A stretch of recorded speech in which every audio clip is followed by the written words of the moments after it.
Friends, എല്ലാ കൂട്ടുകാർക്കും നമ്മുടെ മൗനരാഗ സീരിയലിൽ ഇന്നത്തെ നല്ലൊരു എപ്പിസോഡിലേക്ക് തന്നെ സ്വാഗതം കേട്ടോ.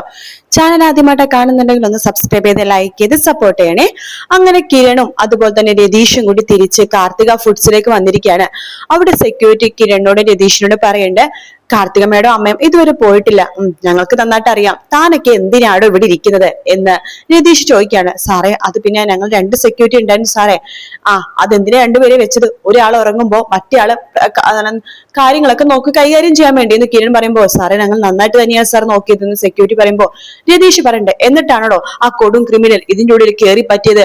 അവള് പുറകുവശത്തൂടെ സാർ കയറിയത്. എന്താ നിങ്ങൾക്ക് എന്താ പുറകുവശത്ത് നോക്കാൻ പാടില്ലെന്നെങ്ങാനും ഉണ്ടോ? നിങ്ങൾ കാരണം ഇവിടെ എന്തൊക്കെ സംഭവിച്ചാനിപ്പോ? മര്യാദക്ക് ജോലി ചെയ്യണമെങ്കിൽ ജോലി ചെയ്യാം എന്നൊക്കെ രതീഷും കിരണും പറഞ്ഞിട്ട് അകത്തേക്ക് കയറി പോവാട്ടോ. ആ സമയത്ത് കാർത്തികയും ലക്ഷ്മിയും അവിടെ എന്തൊക്കെയോ സംസാരിച്ചുകൊണ്ടിരിക്കുമ്പോഴാണ് കിരണും രതീഷോട് വരുന്നത്. മോനെ എന്തായി എന്ന് ലക്ഷ്മിയമ്മ ചോദിക്കുമ്പോ കിരൺ പറയുന്നുണ്ട്, എന്റെ അങ്കിൾ എന്ന് പറഞ്ഞ ഒരുത്തരുണ്ടായിരുന്നല്ലോ രാഹുൽ, അവനെ കാട്ടിലെ മൃഗങ്ങൾ എന്താണോ ചെയ്തത് അത് തന്നെയാണ് സ്റ്റെഫിനും. സ്റ്റെഫിക്ക് വേണ്ടി ഗംഗപ്രസനം മരിക്കാൻ നിന്ന ഒരു 3-4 സുഹൃത്തുക്കൾ ഉണ്ടായിരുന്നു, അവർക്കും ഉണ്ടായത്.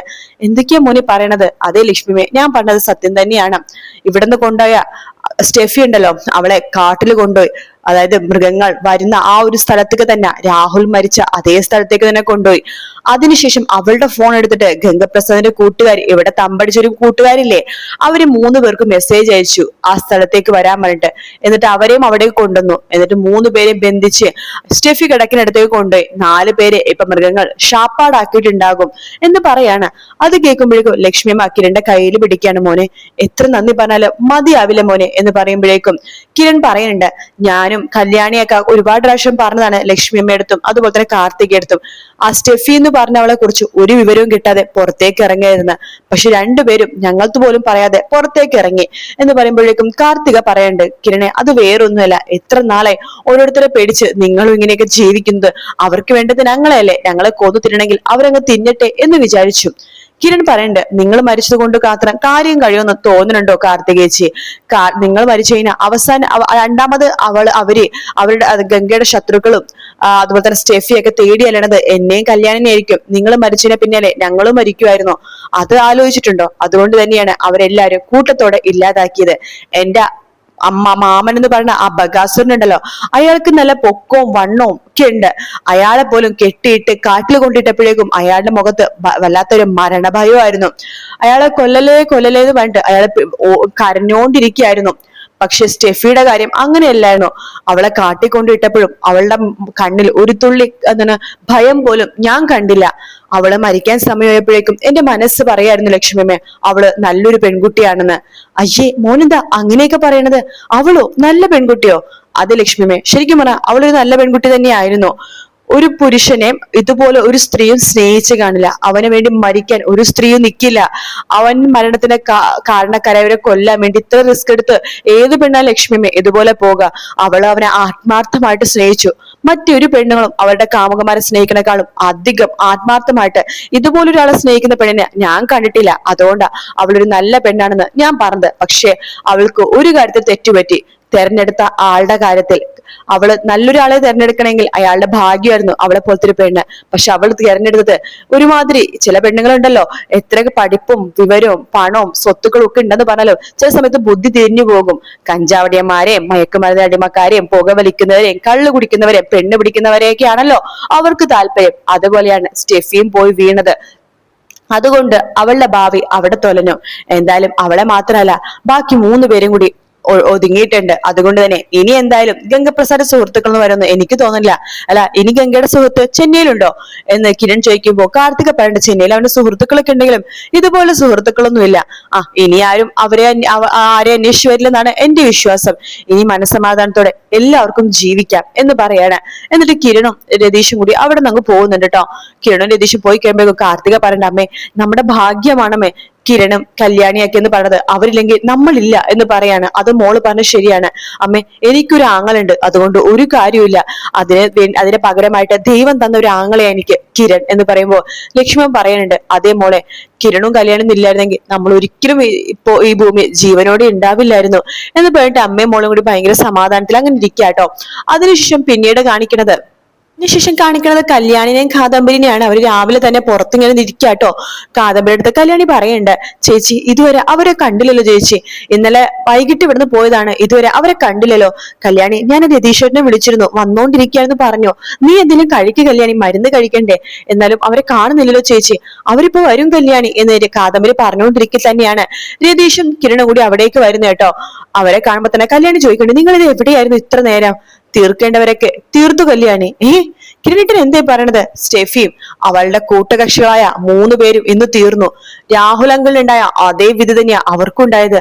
അപ്പോ അവളും മരിച്ചോ? അതെ, അവളും മരണപ്പെട്ടു എന്ന് പറയാണ്. അത് കേൾക്കുമ്പോ കല്യാണി കാദംബരിയൊക്കെ ഞെട്ടുന്നുണ്ട് കേട്ടോ. കല്യാണി ചോദിക്കണ്ട്, എന്നാലും കിരണേട്ടാ എന്താ കല്യാണി, അവൾ ഇന്ന് മരിച്ചില്ലെങ്കിൽ കാർത്തികയുടെ വയറ്റിൽ അവള് ഖടാര കുത്തി ഇറക്കിയാനെ, കാർത്തികയുടെ മരണം നമ്മൾ ഇത് കാണേണ്ടി വന്നാനെ. അതിന് പകരം അവളും അതുപോലെ തന്നെ അവളുടെ കൂട്ടുകക്ഷികളെ ഞാൻ കാട്ടിലേക്ക് കൊണ്ടുപോയി. കൂടെ രതീഷും വേലും ഒക്കെ ഉണ്ടായിരുന്നു. എന്നിട്ട് ഞങ്ങളൊന്നും ചെയ്തില്ല.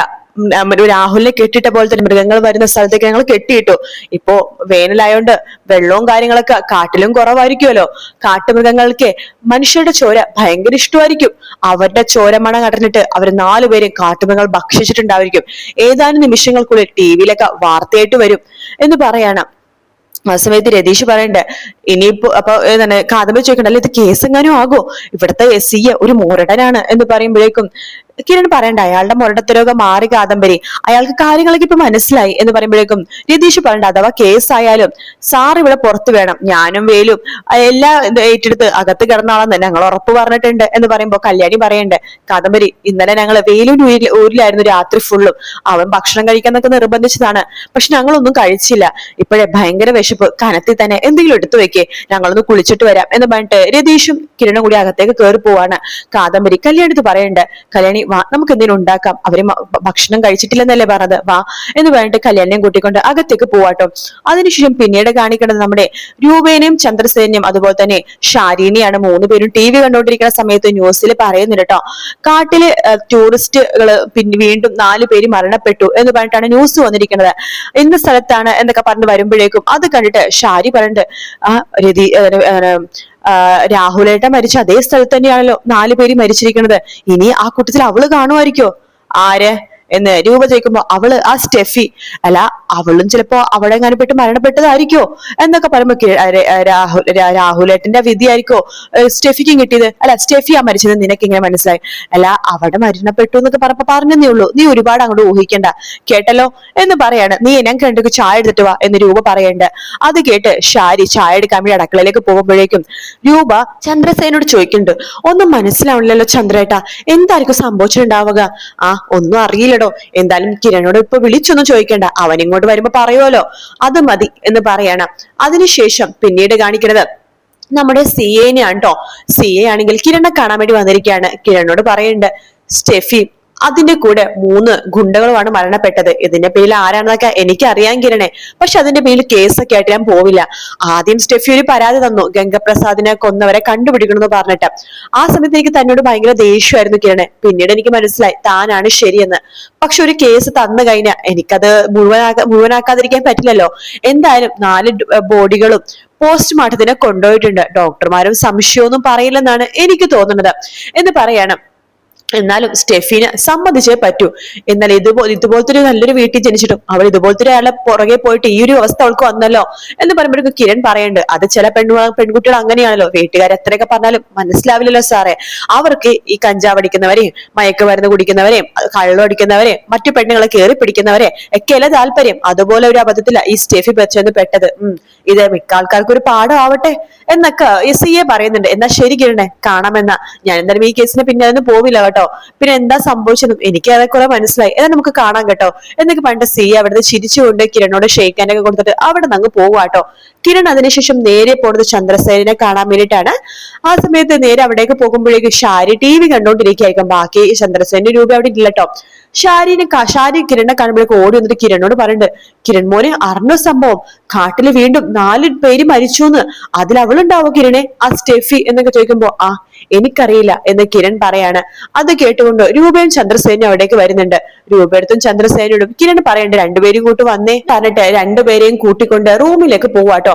എന്നിട്ട് കിരൺ പറയുന്നുണ്ട് ചന്ദ്രസേനയുടെ രൂപയെടുത്തും അവര് പോയി സ്റ്റെഫി അവരുടെ കൂട്ടാളികളായ 3 ഗുണ്ടകളെ ഞാൻ തീർത്തു കളഞ്ഞു. കാട്ടിൽ മൃഗങ്ങൾ അവരെ ഭക്ഷണമാക്കി. അവരുടെ വാർത്ത തരിക ടിവിയിൽ വന്നോണ്ടിരിക്കുന്നത്. മോനെ എന്ന് രൂപ പറയുമ്പോ അതേ മേ സത്യം തന്നെയാണ്. ഇന്നലെ ഞാനേ കാർത്തികയുടെ കമ്പനിയിലെ മുമ്പിലും പുറകിലൊക്കെ കുറച്ച് ക്യാമറകൾ വെച്ചിരുന്നു. CCTV ക്യാമറകൾ, ചെറിയ ക്യാമറകൾ. കാർത്തികയുടെ ലക്ഷ്മണന്റെ വീടിന് ചുറ്റും ഞാൻ അതുപോലെ വെച്ചിരുന്നു. ഇന്നലെ ഞാൻ നോക്കിയപ്പോഴേക്കും ആ CCTV ദൃശ്യത്തിൽ കാണാൻ പാടാത്ത കാഴ്ച കണ്ടു. സ്റ്റെഫി അവന്റെ 3 ഗുണ്ടകളും ചേർന്നിട്ട് ആ മതില് കടക്കുന്ന കാഴ്ച. എന്നിട്ട് സ്റ്റെഫി മാത്രം കാർത്തിക വന്നിരിക്കുന്ന ആ ഒരു ചെയറിന്റെ അടിയിൽ പോയി ഇരിക്കുമായിരുന്നു കാർത്തികിനെ കൊല്ലാനായിട്ട്. ഒരു സെക്കൻഡ് ഞാൻ വരാൻ വൈകിയിരുന്നെങ്കിൽ കാർത്തികയുടെ വയറ്റിൽ അവൾ ഖടാര കയറ്റുമായിരുന്നു. ആ സമയത്ത് അവിടെ കറക്റ്റ് ആയിട്ട് എത്തുകയും സ്റ്റെഫിന്റെ കയ്യും കാലൊക്കെ ബന്ധിച്ചതിനു ശേഷം കാട്ടിലേക്ക് കൊണ്ടുപോയിട്ടു. എന്നിട്ട് അവളുടെ മൊബൈലിൽ തന്നെ ബാക്കി 3 ഗുണ്ടകളെ അവിടെ വിളിച്ചു വരുത്തി. എന്നിട്ട് 4 പേർക്കും ഒരേപോലത്തെ ശിക്ഷ കൊടുത്തു. മൃഗങ്ങൾ അവരെ ഭക്ഷിച്ചു എന്ന് കിരൺ പറയുന്ന ഭാഗത്തോടെയാണ് ഇന്നത്തെ എപ്പിസോഡ് തീരുന്നത്. വീഡിയോ ഇഷ്ടപ്പെട്ടാൽ ലൈക്ക് ചെയ്യുക, സബ്സ്ക്രൈബ് ചെയ്യുക, കമന്റ് ചെയ്യുക. മറ്റൊരു വീഡിയോ ആയിട്ട് കാണാം friends. Take care, bye bye.